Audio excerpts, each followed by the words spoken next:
कौन था? हाँ जी माता जी बोलिए। ओम दीदी जी, जी। आप सुबह में जो संस्कार टीवी में आ रहा था रामायण के अंदर कि जो अपने कर्माशय करके आते हैं, कर्म करके आते हैं, उनको उनका कर्म हिसाब किताब पूरा करना रहता है, लेकिन जो आध्यात्मिक की ओर आ जाते हैं तभी भी उनका हिसाब किताब पूरा करना रहता है। और क्या, बिल्कुल उनका और ज्यादा हो रहता है माता। क्योंकि हम सुबह शाम उनके लिए माफ़ी दो, माफ़ी लो, माफ़ी दो, माफ़ी दो करने के बाद में भी यही रहता है। हाँ बिल्कुल, वो केवल बोलने मात्र से नहीं होगा, माफी दो माफी लो ऐसे कहने मात्र से नहीं होगा,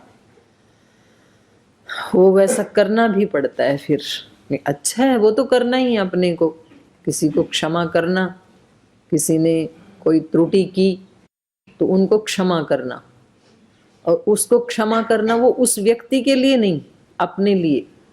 जब तक क्षमा नहीं करेंगे तो हमारा चित्त भी तो बेचैन रहेगा। क्षमा कर दिया तो बात क्लोज हो गई, तो हम शांत हो जाते हैं। इसलिए दूसरे को कर देना चाहिए। और हमने कर दिया कोई दोष तो फिर क्षमा मांग लेनी चाहिए, क्योंकि जब तक मांगते नहीं है और दूसरा व्यक्ति क्षमा कर नहीं देता है तब तक अपना चित्त बेचैन रहता है। और हमने क्षमा मांगी और दूसरे ने क्षमा कर दिया तो फिर रिलैक्स हो जाता है। तो लेकिन कर्माशय तो पीछा नहीं छोड़ता है जब तक मुक्त नहीं हो जाओगे। इतना कहने मात्र से कर्माशय हटने वाला नहीं है, फल तो मिलेगा।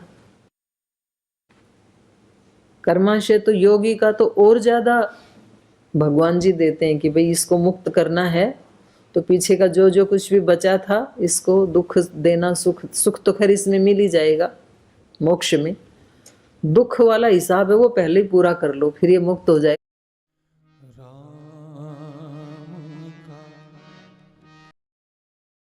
भाग जाएगा यहाँ से।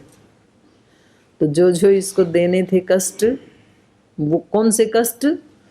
जो विपाक को प्राप्त हो गए, ये जन्म लेते समय जिनका ये निर्णय हुआ था कि इस जन्म में इसको ये दुख देने हैं, तो वो तो फिर जल्दी से निपटाएंगे ना भगवान जी।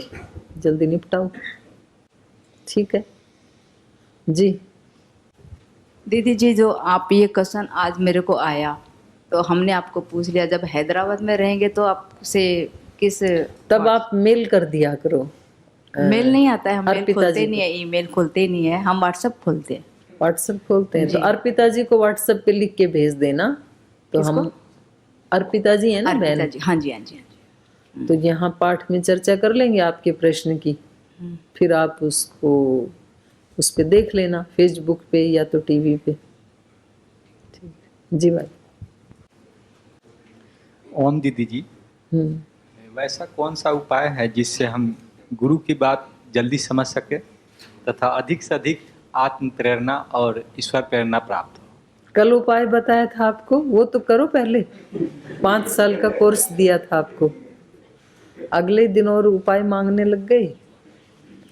कल तो मैंने बताया था आपको कि जो गुरुकुल की दिनचर्या है उसको 100% श्रद्धा भक्ति से करते जाओ।